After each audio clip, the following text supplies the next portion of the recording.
Episode 2 judgement. पिछले episode में आपने सुना गांधी जी की हत्या और गोडसे के संकल्प के बारे में। कैसे गोडसे ने गांधी का मर्डर प्लान किया और किस तरीके से गोडसे को फांसी के तख्त पर लटका दिया गया। अगले एपिसोड्स में हम बात करेंगे कि आखिर किन कारणों से गोडसे ने गांधी की हत्या करने का विचार बनाया। देश की आज़ादी में गांधी योगदान को गोडसे ने कभी नकारा नहीं। गोडसे ने कहा था कि वास्तव में मेरे जीवन का उसी समय अंत हो गया था जब मैंने गांधी जी पर गोली चलाई थी। उसके पश्चात से मानो मैं समाधि में हूँ और अनासक्त जीवन बिता रहा हूँ। मैं मानता हूँ कि गांधी जी ने देश के लिए काफी कष्ट उठाए, जिसके कारण मैं उनके कार्यों के प्रति एवं उनके प्रति नतमस्तक हूँ। किंतु देश के इस सेवक को भी जनता को धोखा देकर मातृभूमि के विभाजन का अधिकार नहीं था। मैं किसी भी प्रकार की दया नहीं चाहता हूँ। मैं यह भी नहीं चाहता हूँ कि मेरी ओर से कोई दया की याचना करे। अपने देश के प्रति भक्ति भाव रखना यदि पाप है तो मैं स्वीकार करता हूँ कि यह पाप मैंने किया है। यदि यह पुण्य है तो उससे जनित पुण्य पद पर मेरा नम्र अधिकार है। मेरा विश्वास अडिग है कि मेरा कार्य नीति की दृष्टि से पूर्णतया उचित है। मुझे इस बात में लेश मात्र भी संदेह नहीं कि भविष्य में किसी समय सच्चे इतिहासकार इतिहास लिखेंगे तो वह मेरे इस कार्य को उचित ठहराएंगे। अंबाला जेल में बंद रहने के दौरान 11 नवंबर 1949 को गोडसे ने अपने छोटे भाई के नाम अंतिम पत्र लिखा था, जो जेल अधीक्षक द्वारा सत्यापित था। पत्र कुछ इस प्रकार था। प्रिय बंधु श्री दत्तात्रेय वी गोडसे, मेरे बीमा के रुपया अगर आ जाएंगे तो उस रुपया का विनिभोग आपके परिवार के कार्य के लिए करना। रुपये 2000 आपकी पत्नी के नाम पर, रुपये 3000 ची गोपाल की पत्नी के नाम पर और रुपये 2000 आपके नाम पर। इस तरह से बीमा के कागजों पर मैंने रुपया मेरी मृत्यु के बाद मिलने के लिए लिखा है।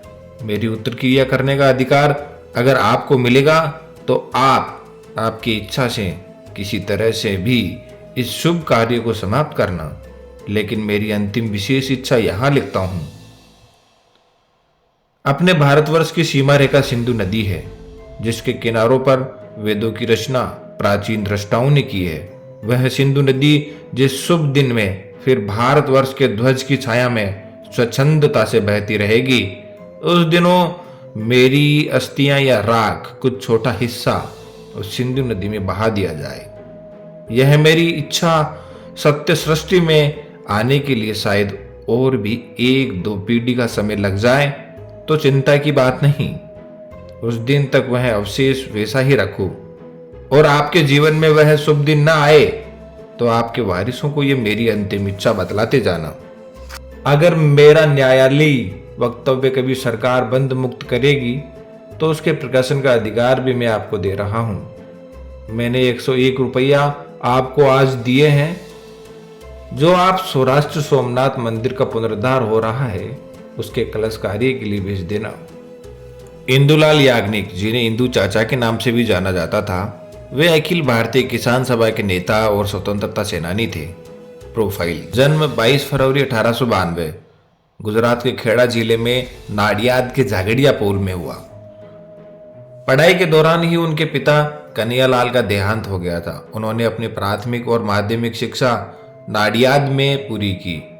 1906 में मैट्रिक की परीक्षा पास करने के बाद उन्होंने अहमदाबाद के गुजरात कॉलेज में प्रवेश लिया। इंटरमीडिएट की परीक्षा पास करने के बाद उन्होंने सेंट जेवियर्स कॉलेज मुंबई में प्रवेश लिया और वहां से बीए की परीक्षा पास की। 1912 में उन्होंने एलएलबी की परीक्षा पास की। इंदुलाल याग्निक एक पत्रकार, स्वतंत्रता सेनानी, लेखक थे। उन्होंने अपनी एक किताब में लिखा कि जब मैं जेल में गया तो रमजान का महीना था। गांधी ने हमारे साथी से जोर देकर सारे रोजे रखवाए और फिर हम पुराने जेल खाने में ही थे कि ईद का दिन आया। चाहे प्रत्यक्ष आश्चर्यजनक मालूम होता था, पर यह हकीकत है कि गांधी जी ने एक कट्टर हिंदू होने के बावजूद मिस्टर अली और दूसरे हमसाया मुसलमान कैदियों के साथ ईद मनाने में अच्छा खासा साथ दिया। वह सारे दिन उन मुसलमान कैदियों से जो कांटेदार जंगलों से गुजरते हुए नजर आते थे, ईद की मुबारकबाद लेने में व्यस्त रहे। मिस्टर अली से ज्यादा गांधी जी उसे देखने के लिए उत्सुक जान पड़ते थे। बहरहाल जिस समय चांद की झलक दिखाई दी, गांधी जी की खुशी का कोई ठिकाना ना रहा।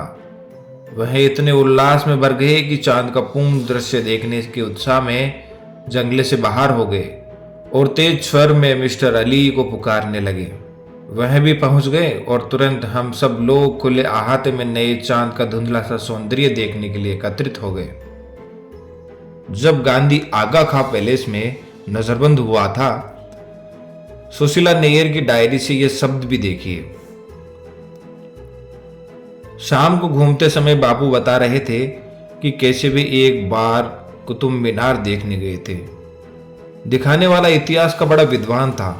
वह बता रहा था कि कुतुब के बाहर के दरवाजे की सीढ़ी से लेकर एक एक पत्थर मूर्ति का है। मुझसे यह सहन नहीं हुआ।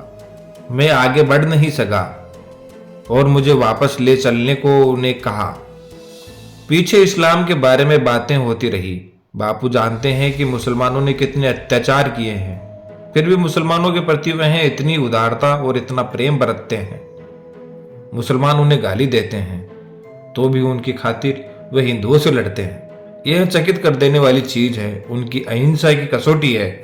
जब मन में ताज्जुब भरा हो और मुसलमानों को अत्याचारी समझा जा रहा हो, उन पर प्रेम जताकर और चापलूसी करके सांप्रदायिक एकता स्थापित करना कैसे संभव था?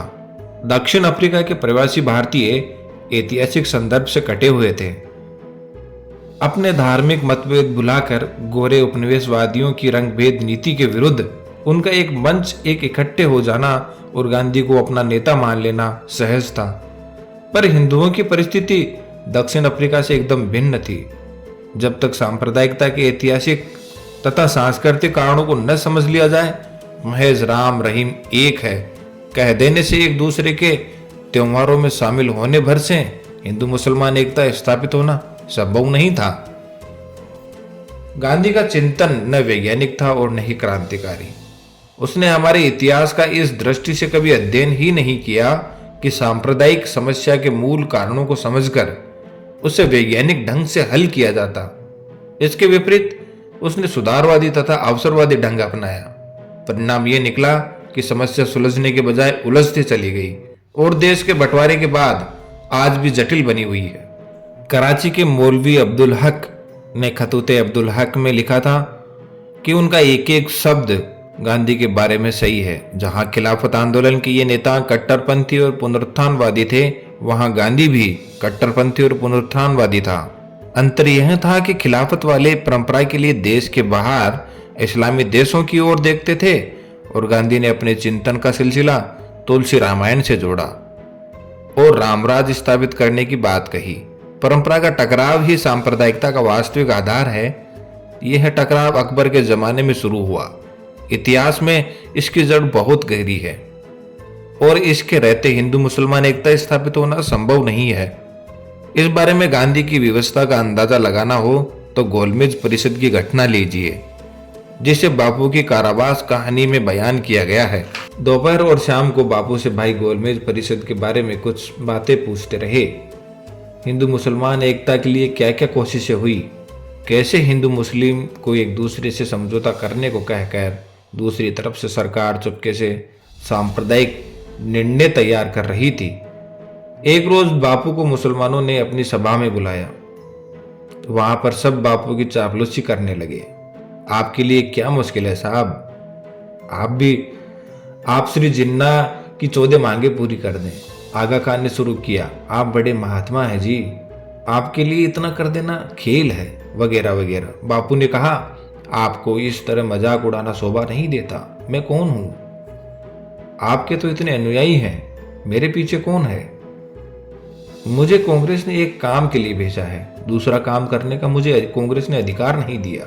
इसके लिए डॉक्टर अंसारी की मदद की मुझे जरूरत है। शौकत अली भी कहने लगे कि सरकार आप इतना कर दें, आपके लिए यह कौन सी बड़ी बात है।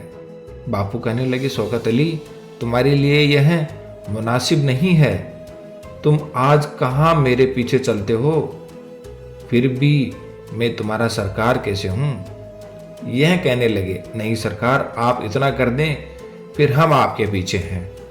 बापू ने आगे बात चलाते हुए कहा, श्री जिन्ना तो पूरे राजनीतिक तरीके से पेश आए। एक बार उन्होंने मुझे अपने निवास स्थान पर मिलने के लिए बुलाया था। अंगीठी के सामने मेरे साथ जमीन पर बैठ गए। कहने लगे, आप बड़े महात्मा हैं जी, ये तो मामूली चीजें हैं, आप इनको मंजूर कर लें। मैंने कहा, मैं यह सब तब तक नहीं कर सकता जब तक डॉक्टर अंसारी से पूछ न लूं। हिंदू मुस्लिम के मामले में वही मेरा रहनुमा है, उसके बिना मैं ये कदम भी नहीं उठा सकता। उन्हें यह मंजूर न था। फिर मजलिस में आए बेगम शाहनवाज भी वहां थी और वह भी उसी रंग में रंगी हुई थी।